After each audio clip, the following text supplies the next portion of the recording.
Hello, I'm going to be going over TryHackme's Phishing Emails One Room.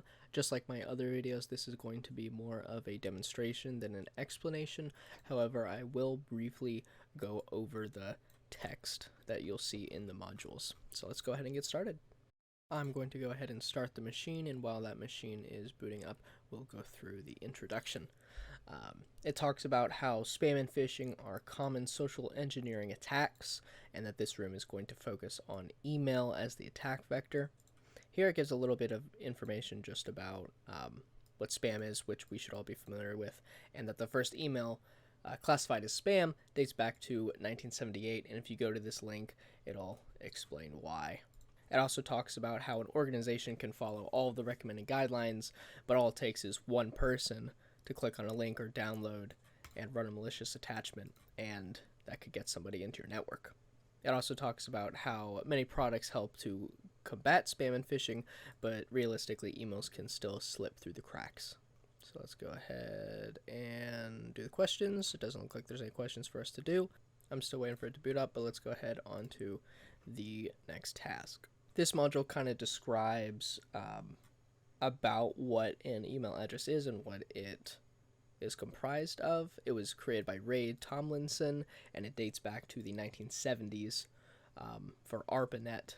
Here it talks about what makes up an email address, and that would be the user mailbox or the username, the @sign, and the domain. So as an example, billy@johndoe.com, the user mailbox would be Billy thanks Ray, I guess he's the one who did that, is there, and then the domain is johndoe.com. Going on to the questions, email dates back to what time frame? That would be the 1970s. Alright, let's go ahead on to the next module. Email delivery. This one talks about what are the actual protocols involved when you hit send on an email in an email client. They talk about how you should already know that certain protocols are created to handle specific network related tasks, and it talks about the 3 specific protocols that are involved with outgoing and incoming email messages. And those are SMTP, POP3, and IMAP. Again, I'm not going to really go through in depth about what these do. I'll leave them to read and research on your own, but I will kind of go through the process of which it moves. In this diagram, we can see that Alexa@janedoe.com is going to be sending an email to Billy@johndoe.com. Those are 2 separate domains.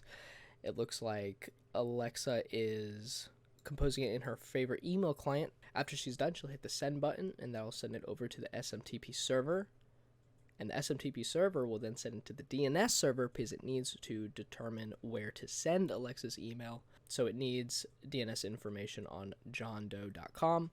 The DNS server will find that, shoot it back to the SMTP server, and the SMTP server will send that email across the internet to Billy's mailbox at johndoe.com. So it has to go through the internet. That's what this cloud represents. It'll have to go through the firewall, which is just filtering on Jane Doe's network, and it'll have to go into the firewall on John Doe's network. Again, this is just a representation that's going through the internet, and it'll pass through various SMTP servers, and it'll finally be relayed to the destination SMTP server, and that's what's indicated here. That email is now going to be forwarded to the local POP3 or IMAP server. Billy will log into his email client, which will query the POP3 or IMAP server for the new emails in his mailbox. Alexa's email is copied using IMAP, or it'll be downloaded using POP3 to Billy's email client. And then lastly, each protocol has its associated default ports and recommended ports. For example, SMTP is port 25. And then going on to the questions, we have to use this link here in order to answer these questions. So we'll go and look at the first question. What port is classified as secure transport for SMTP? I recommend looking through this, but since this is more of a demonstration, I'm just going to do a quick find. I'm just going to do Control F to do search SMTP, or find I should say. And that doesn't look like it has the ports. Here it looks like it has the ports. So secure transport is 465.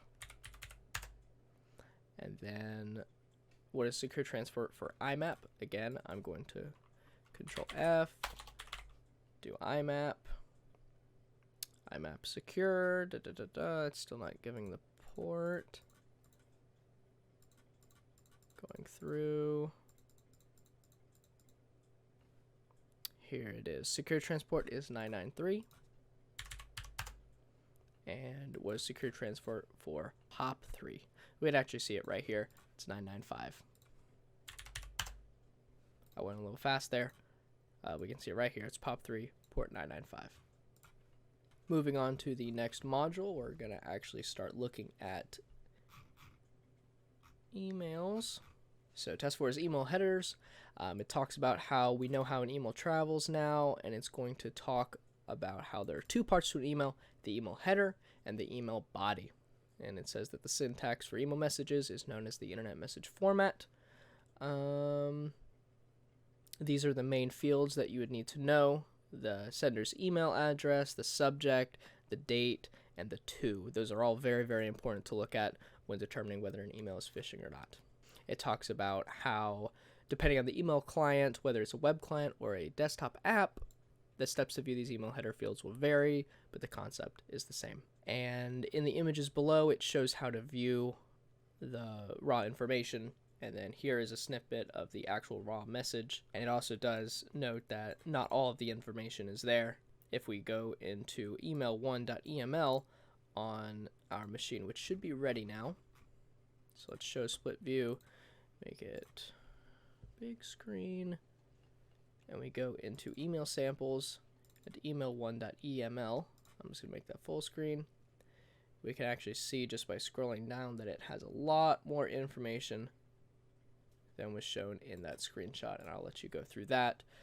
But for these questions, it's not necessarily needed. And again, here it just points out some areas of interest for you to look at. And then this link here is what we'll be using to answer the questions. So let's get right into them. What email header is the same as reply to? So I would, again, recommend going through this. It has a lot of good information in it, but we want to find it fast. So we'll just do Control F, and we find and see that return-path, Control C, Control V.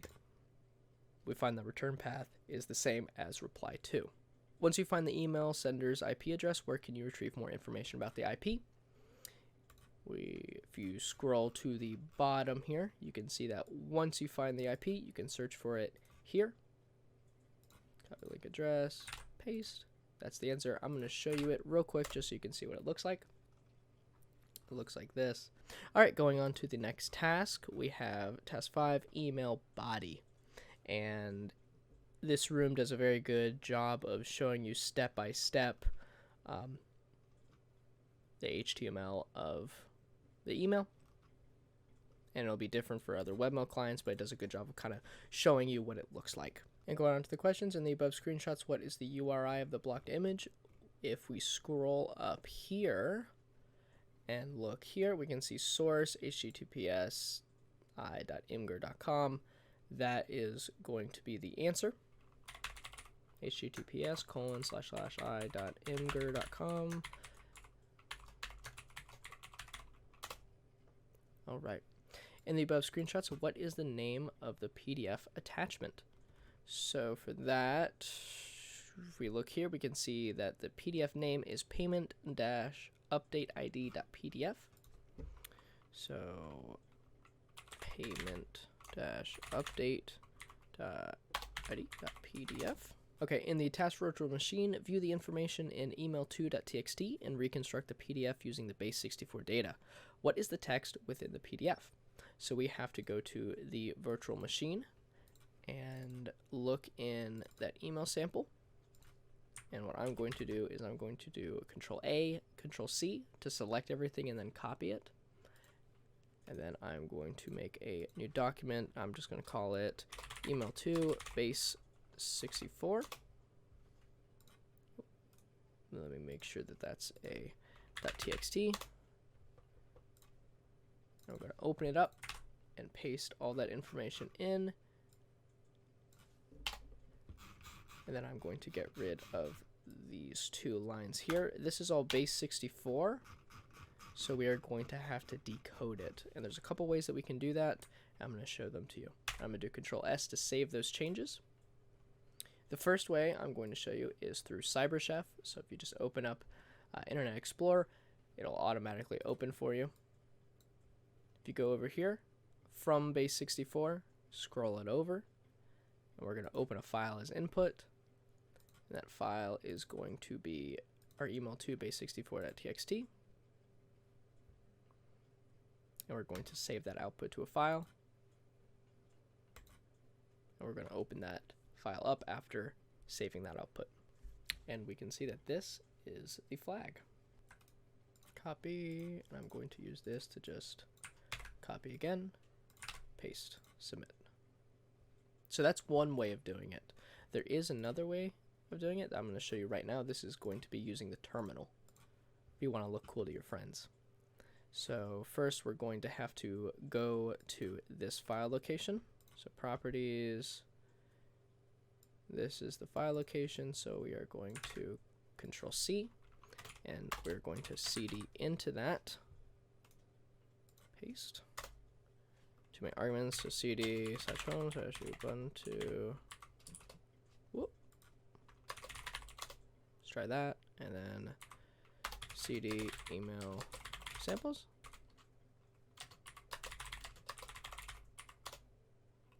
and then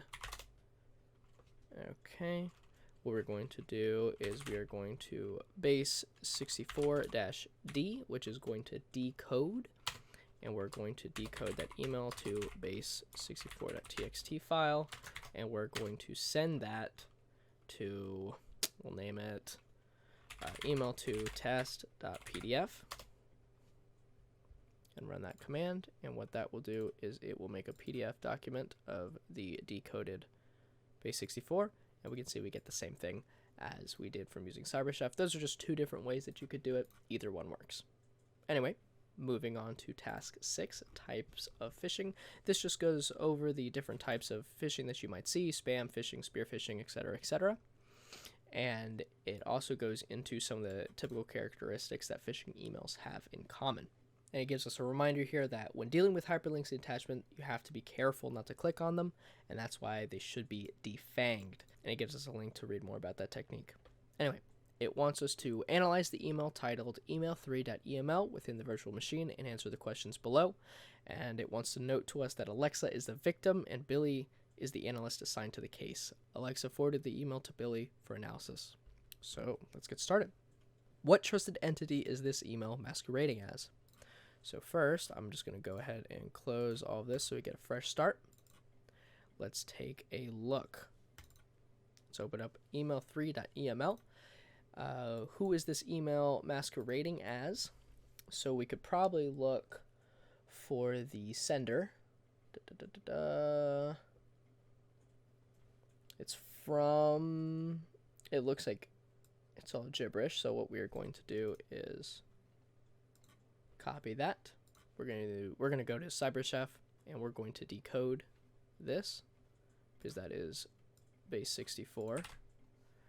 And to do that, we have to get rid of the front here and that. And it says from thank you Home Depot. So this email is masquerading as Home Depot. The other way that you could find that out is if you go to the terminal, and I will have to cd back into that location. If you type Thunderbird email3.eml and click enter, it will actually open up the email. And if we look up here, we can see it's from thank you Home Depot. So they're trying to pretend that they are Home Depot. What is the sender's email? We can see it right here, but if we wanted to see it in the actual text, okay, we see return path as support, but we really want to know who it is from. So if we actually go down here, we can see that it's from support@techbee.com. So I'm going to do a Control C and a Control V. And then what is the subject line? If we look at the subject, this is again encoded with base64. So I'm going to do Control C, back into CyberChef, Control V, get rid of that first part and that, and we can see that this is the subject line. We could also just look here, and we can see the subject is right there. And then what is the URL link for click here? There's a couple ways that we could find that. The easiest would be just right-clicking, click here, and then copy link location. And then we're going to go back into CyberChef, and it says that we have to enter the defanged URL.